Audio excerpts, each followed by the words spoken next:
Боже мой, в этом месяце исполняется ровно 7 лет, как я ушел из офиса.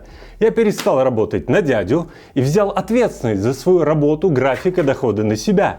Сбылась моя мечта, я стал фрилансером. Это был весьма тревожный и рискованный шаг. И если ты тоже задумываешься о том, а не бросить ли свою дурацкую работу, это видео для тебя. Я поделюсь основными минусами фриланса, мы поговорим про деньги и проблемы, которые мне пришлось решать.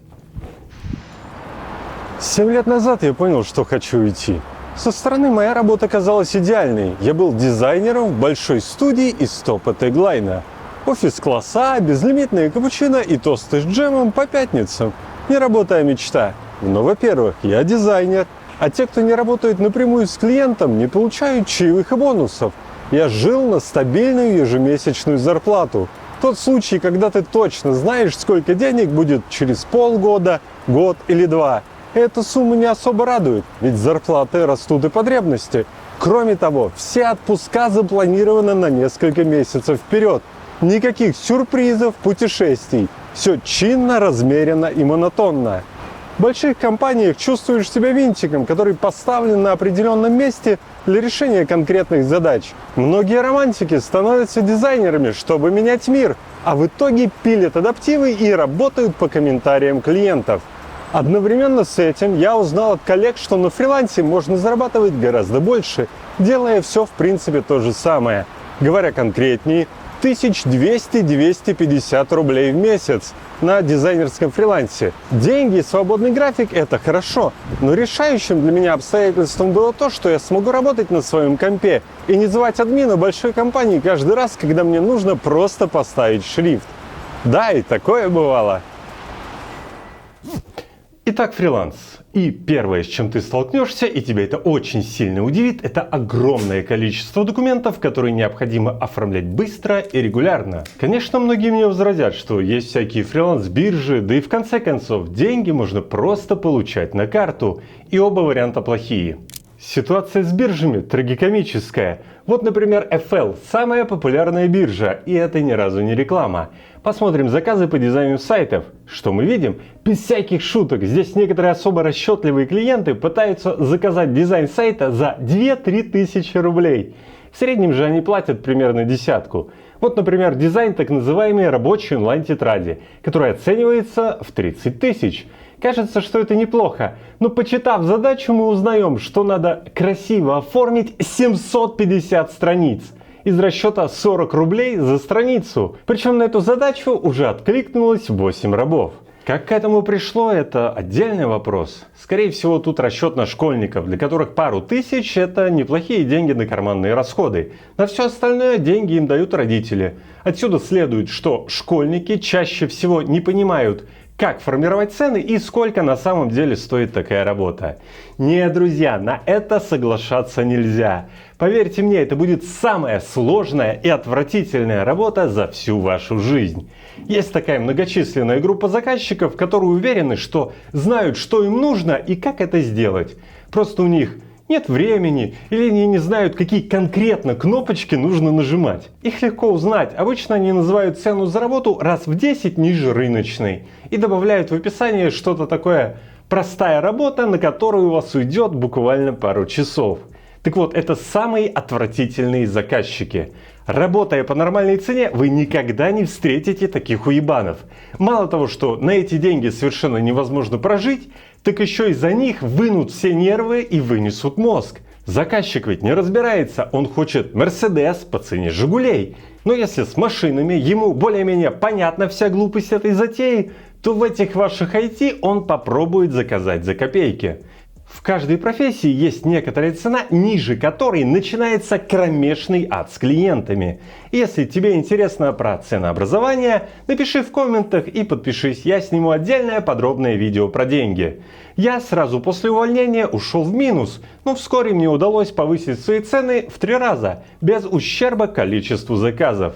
И многие фрилансеры, с которыми я знаком, работают раза в 2 дешевле, чем могли бы. Дальше другой вариант, которым пользуется масса мелких предпринимателей, это тупо получать деньги на карту. Я некоторое время жил в Краснодаре, и кажется, что там почти все уходят от налогов. Это удивительно. Во-первых, они не смогут получить кредиты, так как не подтверждены доходы ни на физлицо, ни на развитие бизнеса. Второй вопрос более серьезный. В любой момент банк может заблокировать счет, на который поступали деньги, и потребовать документы, на каком основании были эти переводы. Запрос документов, которые должны раскрывать экономический смысл проводимых операций. Счет не блокирован. На вашем счете стоит ограничение. Если документов нет, дело может дойти до суда. Незаконное предпринимательство. Лично я пришел к тому, что первое, что нужно сделать, это делегировать оформление всех документов на аутсорс опытным людям. А чтобы избавиться от стопки бумаг и времени или денег на доставку всего этого хлама, можно перейти на электронный документооборот. Для тех, кто работает не из Москвы или планирует уехать за границу и продолжить работу с российскими клиентами, это отличный вариант. Для работы с СУДО потребуется цифровая подпись. Вот так выглядит моя. С ней есть одна проблемка. Но через переходник работает замечательно. С документами, я думаю, понятно. Это обязательная работа, которая заодно повышает ваш уровень сервиса и ваши цены. Кстати, о ценах. На них я хочу остановиться подробнее. На YouTube есть популярное видео, которое выражает отношение заказчиков к исполнителям. Фрилансер не человек. Там какой-то хрен всласть измывается над людьми, которые пытаются хоть немного заработать. А теперь нужно само ТЗ ему составить, понял? Чтобы основную суть было ясно. Передать основную суть. К сожалению, клиенты не понимают, что за те деньги, которые они предлагают на биржах, максимум, что они получат, это текст от ChatGPT, логотип со стоков, сайт на кривых шаблонах и прочий кринж. Я уж не говорю о том, что самая частая проблема в том, что фрилансер просто сбегает, получив первые деньги и первые комментарии клиента. Опять же, надежным людям платят больше. К сожалению, биржи не захотят ограничить клиентов в минимальной цене, но рынок их быстро учит. Несколько провальных проектов, и либо клиент начинает что-то понимать и платить по рынку, либо просто тонет сам и уходит. Капитализм. Поэтому сейчас важно, погрузившись во весь этот леденящий душу ужас локальных бирж, не стоит зацикливаться на этих ценах и опускать руки. Прежде надо изменить свое отношение к фрилансу. Тебе тут никто ничего не должен. Биржи не будут приносить хороших клиентов на блюдечке. Ты сам ищешь клиентов и предлагаешь им свои услуги. Из этого следует третий минус. Рассказывая о фрилансе, блогеры и курсы обычно делают акцент на плюсах. Свободном графике и работе из любой локации. По факту же фрилансер самый занятый человек. Если ты не придумал, как регулярно приводить к себе клиентов, заказы могут быть нестабильны. В какой-то месяц 200 тысяч, а где-то и 0. Например, я много работал с производителем газированных напитков, а это значит, что сезон летом, а вся работа, соответственно, весной и летом. Поэтому опытные фрилансеры, как говорится, не кладут все яйца в одну корзину. Ну, например, тот же Бычков. Помимо того, что он топ номер 1 дизайнер на веб-лансере, он выпускает книги, курсы, регулярно ведет ютубчик и всячески монетизирует свои умения. При этом топовая позиция обеспечивает ему регулярный приток клиентов, цена в $30 в час отсекает весь кринж, а сама биржа позволяет ему привлекать клиентов из разных сфер, от телекоммуникационных систем до проституток.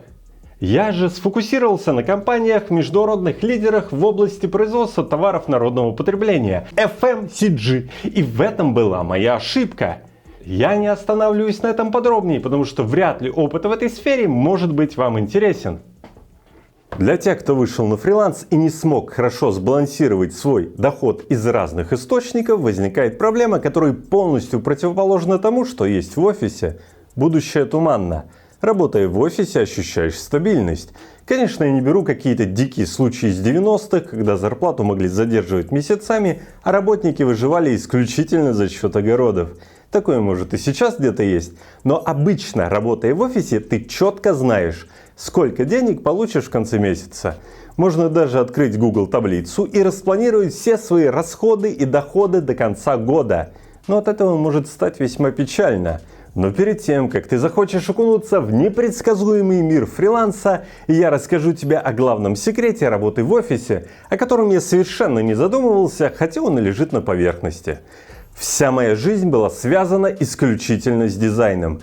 Как сделать лучше, как сделать интересней, обработать тонны руды от клиента, чтобы получилась конфетка. Так вот, я все время изучал новые технологии, программы и думал, что деньги сами как-то к этому приложатся. Короче, я не думал всерьез о деньгах.